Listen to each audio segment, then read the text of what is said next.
Hi friends, நம்ம செந்தூர் சமையல் YouTube சேனலுக்கு உங்களை அன்புடன் வரவேற்கிறேன். நான் உங்கள் ரமிலா. இன்றைக்கி ஆட்டுக்குடல் கிரேவி எப்படி செய்யலான்னு பார்க்கலாம்.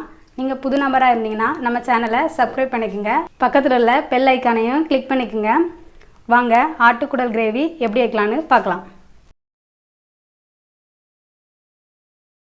நான் கடையில் ஒரு ஆட்டுக்குடல் வாங்கி வச்சுருக்கிறேன். இதை நல்லா வெண்ணி தண்ணியில் போட்டு கழுவி சுத்தமாக எடுத்து வச்சுக்கோங்க. நெக்ஸ்ட்டு தேங்காய் இந்த சைஸுக்கு ஒரு 3 பீஸ் எடுத்து வச்சுக்கோங்க. சின்ன வெங்காயம் ஒரு 25 எடுத்து வச்சுக்கோங்க. சீரகம் 1/4 டீஸ்பூன் எடுத்துக்கோங்க. இந்த 3ஐயும் மிக்சியில் போட்டு அரைச்சி நம்ம எடுத்து வச்சுக்கலாம். குடலுக்கு கடையில் வாங்குகிற மசாலாவை விட வீட்டில் செய்கிற மசாலா ரொம்ப அருமையாக இருக்கும். அதனால் நம்ம மசாலாவை வீட்டிலையே ரெடி பண்ணிக்கலாம். ஃபஸ்ட்டு ஆயில் ஊற்றிக்கிங்க. கொஞ்சமாக ஊற்றினா போதும். நெக்ஸ்ட்டு சோம்பு ஆட் பண்ணிக்கோங்க.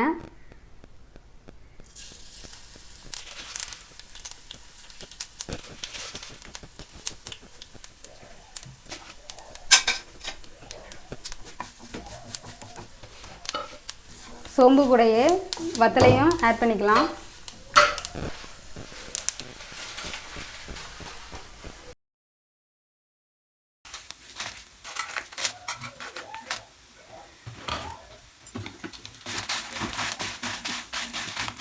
சோம்பு வத்தல் நல்லா பொன்னிறமாக வதங்கிடுச்சு. இதை நம்ம மிக்சியில் போட்டு அரைச்சி எடுத்து வச்சுக்கலாம். ஓகே ஃப்ரெண்ட்ஸ், ஆட்டுக்குடல் கிரேவி எப்படி வைக்கலான்னு பார்க்கலாம். ஃபஸ்ட்டு குடல் ஆட் பண்ணிக்கோங்க.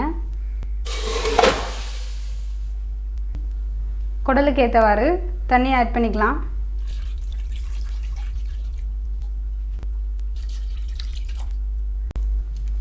நெக்ஸ்ட்டு உப்பு ஆட் பண்ணிக்கோங்க.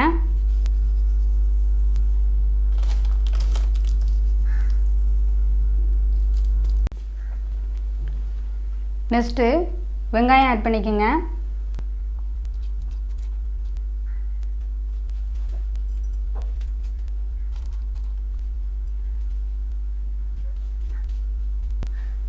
வெங்காயம் கூட சேர்த்து தக்காளி ஆட் பண்ணிக்கலாம்.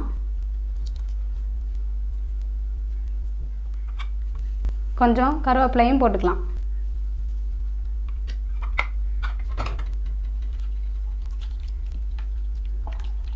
குடல் நல்லா வேறதுக்காக குக்கரை மூடி வச்சுக்கோங்க. ஓகே ஃப்ரெண்ட்ஸ், குடல் வந்துட்டான்னு பார்ப்போம்.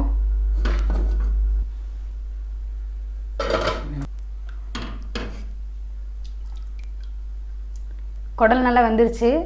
நெக்ஸ்ட்டு இதை ஒரு கடாயில் ஊற்றி வச்சுக்கலாம்.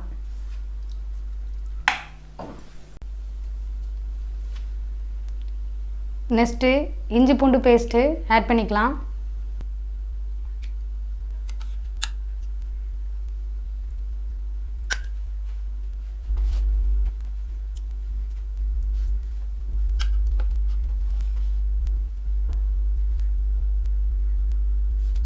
இஞ்சி பூண்டு பேஸ்ட்டு போட்டு ஒரு கொதி வந்துருச்சு. நெக்ஸ்ட்டு நம்ம வீட்டில் தயார் பண்ணி வச்சுருக்கிற இந்த மசாலாவை இதோட சேர்த்து ஆட் பண்ணிக்கலாம். நான் இது அம்மியில் தான் அரைச்சி வச்சுருக்கேன். அம்மியில் அரைச்சா ரொம்ப டேஸ்ட்டாக இருக்கும். அம்மி இல்லாதவங்க மிக்சியில் கூட அரைச்சி வச்சுக்கலாம்.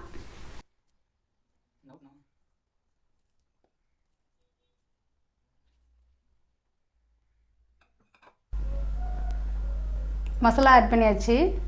நெக்ஸ்ட்டு மஞ்சத்தூள் ஆட் பண்ணிக்கலாம். கொஞ்சம்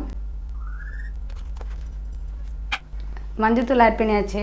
நெக்ஸ்ட்டு நம்ம அரைச்சி வச்சுருக்கிற தேங்காய், வெங்காயம், சீரகம் இந்த பேஸ்ட்டை இதோட சேர்த்து ஆட் பண்ணிக்கலாம்.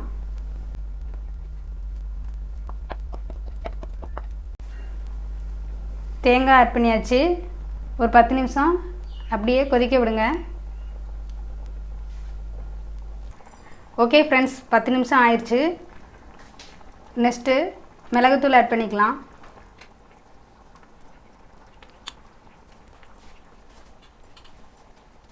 நெக்ஸ்ட்டு தேவையான அளவு உப்பு ஆட் பண்ணிக்கலாம்.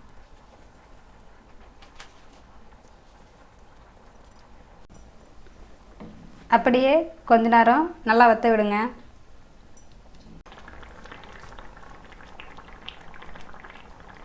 ஓகே ஃப்ரெண்ட்ஸ், நல்லா வத்திருச்சு.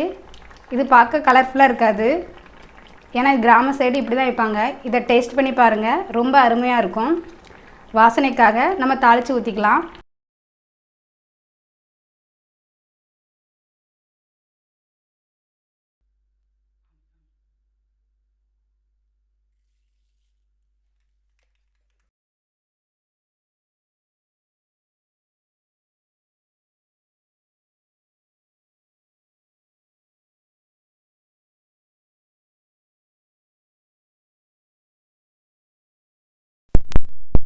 ஃப்ரெண்ட்ஸ், தாளிசம் பண்ணி ஊற்றியாச்சு.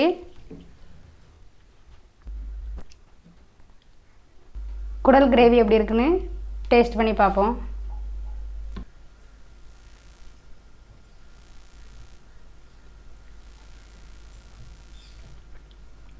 இது உங்கள் வீட்டில் கண்டிப்பாக ட்ரை பண்ணி பாருங்கள். இது வந்து கொஞ்சம் வித்தியாசமாக இருக்கும். கிராமத்தில் எப்படி பண்ணுவாங்களோ அதே மாதிரி பண்ணியிருக்கோம். இதில் ஏதாவது டவுட்னா கமெண்ட் பாக்ஸில் கமெண்ட் பண்ணுங்கள். இது உடம்புக்கு ஹெல்த்தியானது கூட. உங்கள் ஃப்ரெண்ட்ஸ்க்கும் ஷேர் பண்ணுங்கள். ஓகே ஃப்ரெண்ட்ஸ், பாய்.